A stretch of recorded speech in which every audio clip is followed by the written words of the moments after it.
में सबसे पहले बात करेंगे ईरान अमेरिका मुज़ाकरात के लिए पाकिस्तान ने कोशिशें तेज़ कर दी हैं। फील्ड मार्शल आसिम मुनीर भी इस वक्त ईरान के दौरे पर हैं। वज़ीर दाखिला मोहसिन नकवी पहले से ईरान में मौजूद हैं और मुज़ाकरात की कामयाबी के लिए कोशिशें की जा रही हैं। अब मुआहदे के कितने इम्कानात हैं, इस सारे मामले पर बात करते हैं। Air commodore retired Khalid Chishti दिफाई तज्जियाकार हमारे साथ मौजूद हैं। खालिद चिश्ती साहब, बहुत शुक्रिया आपके वक्त का। किस तरह से देख रहे हैं, पाकिस्तान तो अपनी कोशिशें हर गुजरते दिन के साथ तेज़ कर रहा है, क्या कोई कामयाबी मिलेगी, मुज़ाकरात कामयाब हो सकेंगे, कोई मुआहदा हो सकेगा? जी बहुत शुक्रिया ज़ैनब और इमरान साहब, आपने इनवाइट किया है। देखिए बहुत मुश्किल है प्रेडिक्ट करना, लेकिन हम इस रोशनी में ज़रूर देखना चाहेंगे कि दोनों ममालिक या दोनों साइडों ने अपना पूरा 40 दिन तक जोर लगा लिया था। और जब ये सीज़ फायर टेम्पररी हुआ था चंद दिन का, मैंने उस वक्त भी कहा था कि अब दोनों की तरफ एक वायबिलिटी नहीं बनती जंग में जाने की, और ख़ास तौर पर क्योंकि इनिशिएटिव अमेरिका के पास था, तो मेरा मानना उस दिन से यही है कि अमेरिका दोबारा जंग शुरू करने की बेशक पोजीशन में हो मिलिटरीली, लेकिन जंग शुरू नहीं करेगा। उसकी वजह यह है कि जंग आपने जब भी शुरू करनी होती है उसके लिए उसको क्लोज भी करना होता है, इसका मतलब है कंक्लूड भी करना होता है। जब आप कंक्लूड करेंगे तो उसमें आपने रिजल्ट दिखाने होते हैं। फिर तो आया 40 दिन तक कोई कसर छोड़ी अमेरिका ने अपने ऑफेंस में और ईरान ने डिफेंस में तो नहीं छोड़ी। अगर नहीं छोड़ी तो एक न्यू फाउंड रियलिज्म दोनों तरफ तो आ गया था कि मिलिट्री ऑप्शन नहीं है। खुदा ना खासा जंग दोबारा शुरू भी हो जाती है तो 10-20 दिन और जारी रहेगी, तो फिर भी हम यहीं खड़े होंगे जहां पे आज जिस रेशो से पोजीशन ऑफ स्ट्रेंथ या चैलेंजिंग दोनों की है वो यही होगी।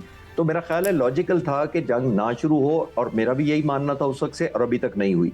आने वाले वक्तों में भी मेरा ख्याल ये है कि ये नहीं होगी अनलेस ऑप्टिकली प्रेसिडेंट ट्रंप को कोई जरूरत पड़े, सिर्फ शो ऑफ के सेंस में, जस्ट टू प्रूव कि जी मैंने मीडिया पे कहना है कि ये स्ट्राइक मैंने इसलिए किया और मैंने फलां फलां फलां मिलिट्री ऑब्जेक्टिव हासिल कर लिया, जिस तरह वो रजीम चेंज कहते हैं कि हो गई है।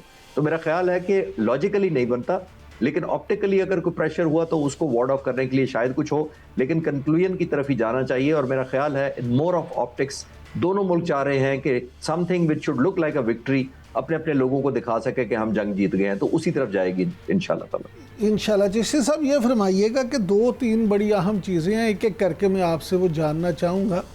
पहली बात सर ये कि मार्को रूबियो ने एक दफ़ा फिर पाकिस्तान की बड़ी तारीफ़ की है। उन्होंने कहा जी वज़ीर आज़म और फील्ड मार्शल दोनों से हम मुसलसल राब्ते में हैं और पाकिस्तान जो है इस सारे अमल में कलीदी किरदार अदा कर सकता है।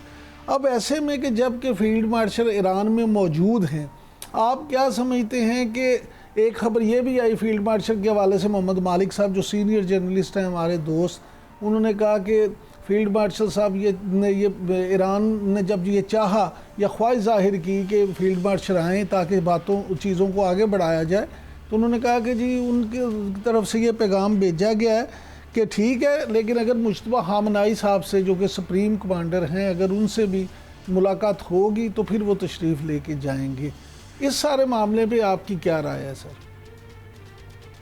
देखिए इमरान साहब, ये जो ऑब्वियसली मीडिया पे आता है वो आमतौर पर इतना चीज़ें डिस्क्लोज तो नहीं की जाती, लेकिन आप मालिक साहब को रेफ़र कर रहे हैं तो एक पॉसिबिलिटी बनती है। वो इसलिए लॉजिकली मैं भी सपोर्ट लॉजिकली करूंगा, नॉट थ्रू एविडेंस या कुछ सबूत के बगैर।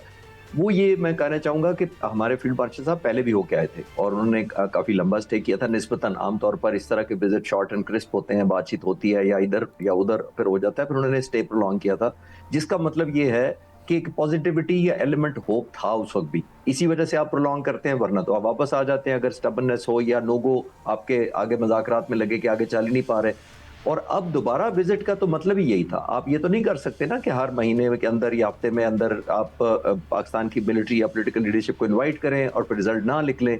जाहिर है एक लेवल ऑफ एक्सपेक्टेशन भी होता है और एक लेवल ऑफ सीनियरिटी भी है। तो जाने का तो मकसद यही है कि बहुत ज़्यादा ग्राउंड कवर हो गया होगा और मोडेलिटीज़ तय हो रही होंगी। और सीज़ फायर के ऑनवर्ड भी मैं यही कह रहा हूँ, और अभी पिछले सवाल के जवाब में भी मैंने यही अर्ज़ किया है कि ये मोर ऑफ ऑप्टिक्स है अब कि किस तरफ इसको प्रोजेक्ट किया जाना है कि दोनों मुल्कों। लेकिन सर जो यहाँ पे एक अमेरिकी कांग्रेस की रिपोर्ट में जो बताया गया है कि अमेरिका ने ईरान की जंग में 42 जो जंगी त्यारे हैं वो खोए हैं। नुकसान में F-35, F-15 ईंधन त्यारे, निगरानी वाले जहाज़ और 24 ड्रोन भी शामिल हैं। एक सुपर पावर का एक पाबंदी ज़दा मुल्क से इतना बड़ा नुकसान उठाना, क्या ये वैसे भी आप नहीं समझते कि बिस्तीजी नहीं हो गई? जी, मैं इसकी आजकल सारे टेक्निकल पहलू पर रिसर्च कर रहा हूँ। काफ़ी सारा डाटा इकट्ठा कर लिया, कंपाइल कर लिया। मैं इंशाल्लाह जल्द एक डॉक्यूमेंट्री पेश करूँगा। उसमें मैं यही कहूँगा कि कैसे ये जहाज़ इतने ज़्यादा तबाह हुए और ईरान ने इस ख़ास तौर पर क्या टेक्निक की। वो टेक्निकल डिटेल्स तो अभी शायद मैं अभी कंक्लूड ना कर पाऊँ। लेकिन ये मैं ज़रूर कह सकता हूँ कि इतनी बड़ी सुपर पावर के लिए ये इतने बड़े ज़्यादा नंबर जहाज़ों का लूज़ करना और मुख्तलिफ़ किस्म के मुख्तलिफ़ टाइप्स के जहाज़ जिनको आप एक तरफ इशारा कर रहे हैं, वो लूज़ करना मैटर ऑफ कंसर्न होना भी चाहिए, नंबर 1। और मैटर ऑफ कंसर्न ये नहीं होना चाहिए कि उनके पास 6,500 जहाज़ है, उसमें से 42 जहाज़ बहुत फ्रैक्शन ऑफ नंबर बनते हैं। लेकिन अमेरिका का एक बहुत बड़ा मिथ था, एक बहुत बड़ा ज़ोन था कि सबसे बड़ी एयरफोर्स और नेवी है। उसमें जहाज़ों को लूज़ करने का मतलब नंबर वाइज़ लॉस नहीं होता, वो मिथ का लॉस होता है, वो इंकम्प्रेशन का लॉस होता है, वो इनविंसिबल और इनवल्नरेबल जो अपने आप को ये कहते आए थे, उसका लॉस होता है, नंबर 1।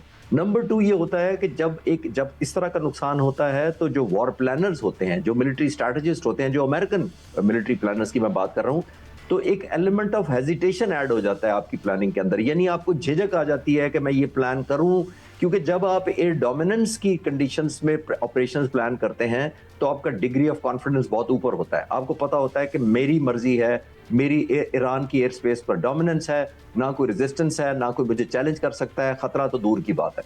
तो जब इस तरह के ऑपरेशंस आप प्लान करते हैं इस एयर डोमिनेंस में, इस डिग्री ऑफ कॉन्फिडेंस से, तो आपकी प्लानिंग बहुत ज़्यादा अग्रेसिव भी होती है और ज़्यादा ऑब्वियसली आप सैचुरेट कर देते हैं। लेकिन जब आप इस तरह नुकसान उठाना शुरू करते हैं तो जैसे मैंने अर्ज किया कि एलिमेंट ऑफ हेजिटेशन आ जाता है, जो जाहिर है कॉम्प्रोमाइजेस होते हैं, फिर आप एहतियात करते हैं। जंगी जहाज भी तबाह किए गए, ये भी रिपोर्ट्स आ रही हैं। फिर ये भी आ रहा है कि उन्होंने अपने फौजी अखराजात भी अमेरिका ने बढ़ा दिए हैं।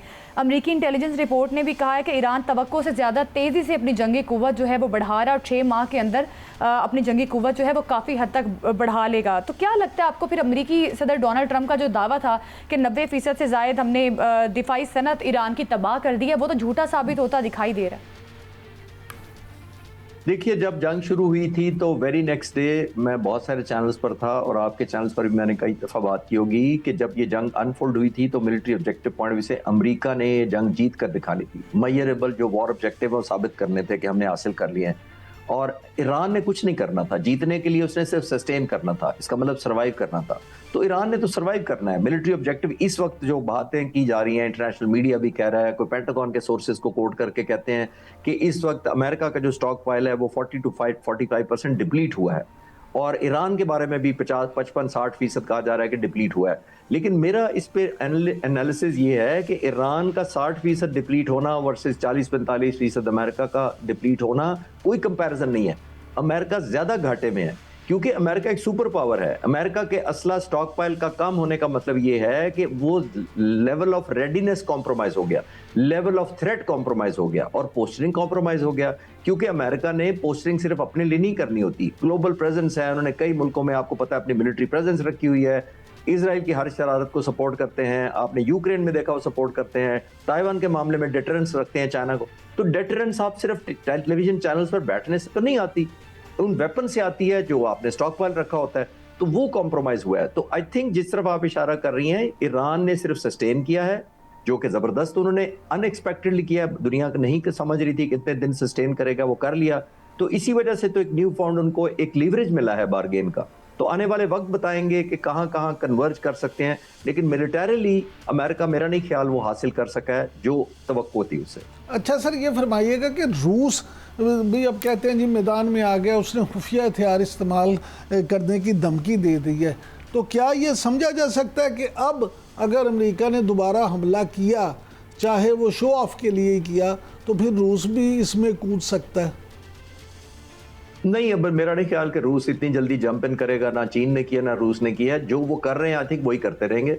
ये टैसिट अप्रूवल भी देंगे, कॉन्सेंट भी देंगे, जहां जहां सपोर्ट हो सकती है सिलेक्टिवली वो भी देंगे, जहां जहां इंटेलिजेंस या सर्वेलेंस की इंफॉर्मेशन देंगे, सैटेलाइट की इनपुट दे सकते हैं, जो वो दे रहे होंगे वही कर रहे हैं। मेरा नहीं ख्याल वो जंप इन करेंगे इसके अंदर, और जाहिर है लॉजिकली बनता भी नहीं है क्योंकि ये सुपर पावर किसी के लिए नहीं लड़ती हैं। बुनियादी तौर पर उन्होंने अपना नेशनल इंटरेस्ट देखना होता है कि वो कहां तक एक दूसरे को अकोमोडेट कर पाती हैं और कहां तक नहीं। लेकिन मेरा नहीं ख्याल कि रूस और चीन इस वक्त जाएंगे कि आपस में अमेरिका के खिलाफ खड़े हो जाएं जस्ट इन जंप। वो अभी तक नहीं किया तो बड़ी लेस लाइकली है।